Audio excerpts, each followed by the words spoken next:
ইরানের সর্বোচ্চ নেতা আয়াতুল্লাহ আলী খামেনিকে আর বেঁচে থাকতে দেওয়া যায় না, এমনই বিস্ফোরক হুঁশিয়ারি দিয়েছেন ইসরায়েলের প্রতিরক্ষামন্ত্রী ইসরায়েল কাটোজ।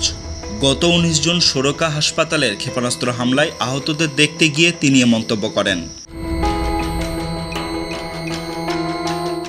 ইসরায়েলি গণমাধ্যম জানিয়েছে, ইরান থেকে ছোড়া একটি ক্ষেপণাস্ত্র দক্ষিণাঞ্চলের প্রধান হাসপাতাল সোরকায় আঘাত হানে। এতে হাসপাতালের বড় একটি অংশ ধসে পড়ে এবং অন্তত ৪৭ জন আহত হন। এই হামলার জন্য সরাসরি খামেনিকে দায়ী করেন কাটোজ। তিনি বলেন, খামেনি নিজে ইসরায়েল ধ্বংসের আহ্বান জানিয়েছেন। এবার তিনি আমাদের হাসপাতালেও হামলা চালানোর নির্দেশ দিয়েছেন। এমন ব্যক্তি বিশ্বের নিরাপত্তার জন্য হুমকি, তাকে আর বাঁচিয়ে রাখা যায় না।